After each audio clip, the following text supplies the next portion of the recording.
So I'm wondering, can you tell us a little bit about the technology behind Sapien AI without giving away too much, of course?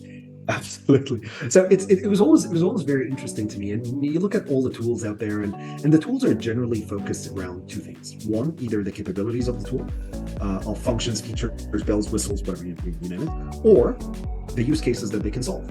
Yeah. And this was always very counterintuitive to me because the whole thing is about getting human feedback into the data so that it can go into a model. And the operative word there is being the human. That's actually, I mean, pun kind of intended. That's why we call it Sapien, right? So inside, okay, so how about this? This whole thing is dependent, completely dependent on humans doing good work repeatedly, being happy, not churning, and this is what it's all about. So how about if we do think about it, product management 101, and actually design this thing around the human. And let's see what the human actually needs to deliver the high quality work versus what I think are all the necessary functions and features. And it was amazing because all of a sudden we realized that most of the functions and features and bells and whistles actually aren't that used or needed. People compensate, people adapt, and just by putting something that people want and observing them work, then test the features with them just like you do with any consumer product. And all of a sudden you're twice as fast.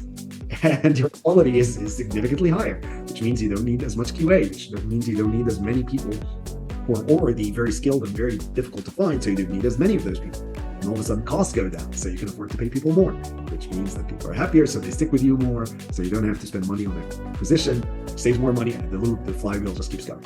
So to sum it all up, it all came down to let's design around the human. Be a little, can you give us a technical answer as to what exactly are you using?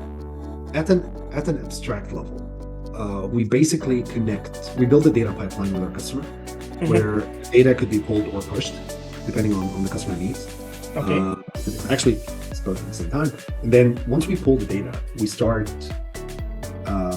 we have a one-time project set up where we understand the data, understand the taxonomy, understand the needs, and we automate a lot of this. Yeah. Versus today where this is done manually. So we have a lot of that automated for the data intake and the initial parts.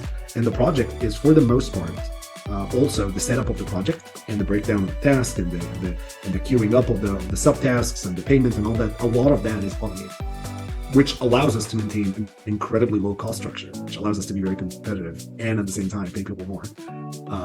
And we actually solve the problem of scalability by designing around the human. And the main thing there is by reducing the complexity. Hey, if you like this video and you want to watch the full episode of this podcast, click on the link to your left. And if you want to learn more about artificial intelligence and machine learning, click on the link to your right. And do not forget to click on the like button and subscribe to my channel. And you can also follow us on Spotify, X, and Instagram. Thank you so much.